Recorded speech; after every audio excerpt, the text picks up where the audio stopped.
the revolutionary ankle lock system, an integrated brace built into the boots, delivering unrivaled support, protecting ligaments from twists, tears, and trauma.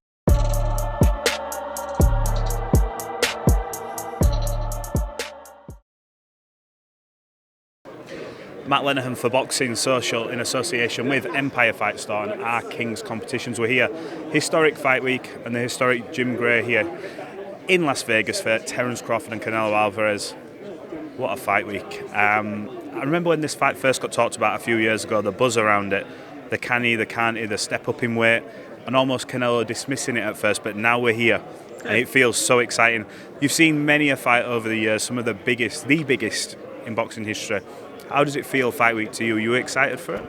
Yeah, of course. I mean, this is great for the institution. We rarely get the best against the best. And I realize, we all know Crawford's coming up in weight. But look, Canelo Alvarez has been one of the faces, if not the face of boxing for the past 10 years. Okay, he's been a great fighter.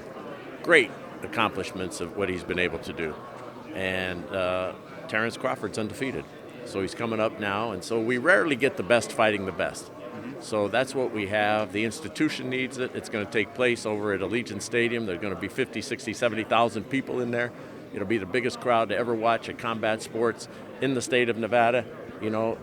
So and when you consider that this is the boxing capital of the world, that has hosted everybody that you can possibly think of, from Muhammad Ali to Mike Tyson to Floyd Mayweather to Manny Pacquiao to you name it, they have fought here in Vegas. When you think that this will be the biggest crowd to ever see a fight, it's good, and we need it to be a good fight for those of us who care and love boxing. So everybody will, watch it on Netflix. You look at what's going on here at the Fontainebleau Hotel. It's just fantastic. So yeah, I'm excited. There's such a buzz about the place. The grand arrivals.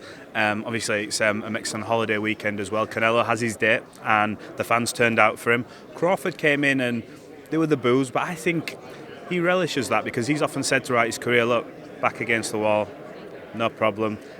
I think we're in for a treat. When you look at him coming up in weight, do you think there is another fighter who could have made that jump to take on someone like Canelo? Because the pound-for-pound star that Terence Crawford is, it almost makes you wonder. Because anyone else, I think, we look and go, Canelo heavily favourite. But with his skills, you look and go, he's in there.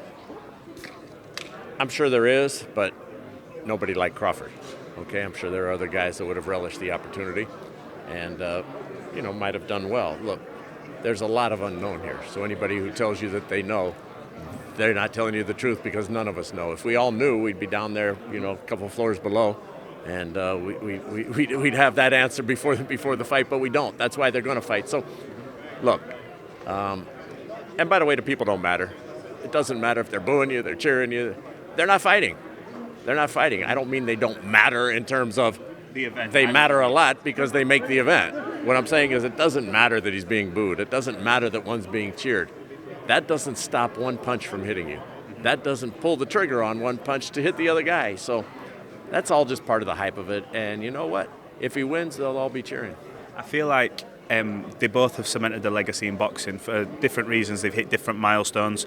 But if Terence Crawford pulls this off, the amount of people I spoke to this week that says, if he pulls this off, a few have said, for me, he's the greatest to do it. Is that how important this is, where he puts himself on that, that conversation of the Mount Rushmores, the likes of a Floyd Mayweather, the Manny Pacquiao? Does he put himself in that conversation with the victory at the weekend? You can't, because what's the victory? Is the victory a knockout? Is the victory a disputed decision? Is the victory on cuts? We can't make determinations of things before they happen. So to say that somebody's going to be on Mount Rushmore before the fight if he does this, well, there's a lot of ifs. And there's a lot of there's a whole lot of people who had a whole lot of potential that are fired and out of work. So you can't go on that. So look, if we play it out and it's all hypothetical and he has an astonishing performance against one of the greatest fighters ever, then perhaps, yes, he will. But who are you knocking off that Mount Rushmore? Which one? First of all, who's on it? Ali and who? You're asking Joe Louis? Rocky Marciano? Marvelous Marvin Hagler? Where are you putting the people? How? So he may be on his own Mount Rushmore, and maybe he's being deserving. But we got to wait and see. That's why they're going to fight. Yeah. We get to see it, and then we can start making those leaps of hypothetical who belongs.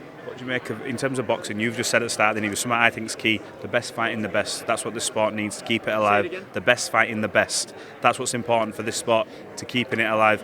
Turki Al-Sheikh's promoted that ever since he's stepped into boxing. He doesn't want to see tune-up fights, he wants to see elite versus elite. How impressive are you with sort of what he's done since he's come into the sport, and to put on an event like this in front of that, in that big stadium? We see the MGM Grand, we see the T-Mobile, but this is a landmark moment for the sport. It's great. What he's doing is terrific. Look, we're getting to see the best against the best, okay? That's what we want. And it's taking place here in Las Vegas, the fight capital of the world, in the United States, okay? So, look, everybody comes to Vegas to have a good time. Everybody comes here, it's, you start with going all the way back to Elvis Presley. Everybody's come through here. The king of entertainment, the king of boxing, Muhammad Ali, and now we're, at a glorious place. And Tom Brady and I opened up a museum here in Las Vegas called the Hall of Excellence, and it's all of the great sports artifacts in history, everything from Ali's robe to Tom Brady's 7 Super Bowl rings to you name it, it's in there. Lionel Messi, we got his jersey, Pele, got all kinds of stuff. Serena Williams, Simone Biles, her first leotard. So everybody comes to Vegas and you get to see all of this stuff and be a part of it. And the Hall of Excellence and hallofexcellence.org, we're proud to be here. And what he has done by bringing this fight here is to put this back once again. Look at what's going on here this weekend. We got the fight on Saturday night. Then you've got the Las Vegas Aces, the best team in the WNBA. They've won a couple of championships with the best player, Asia Wilson. They're playing their playoff game on Sunday. And then Monday night, they got Monday Night Football. So the country's really going to be watching Las Vegas with the Raiders and the Chargers wrapping it up on Monday night. So it's all right here. Jim Gray, I really appreciate your time. Thanks for talking to Boxing Social. Thank you. Thank you. The revolutionary ankle lock system, an integrated brace built into the boots, delivering unrivaled support, protecting ligaments from twists, tears, and trauma.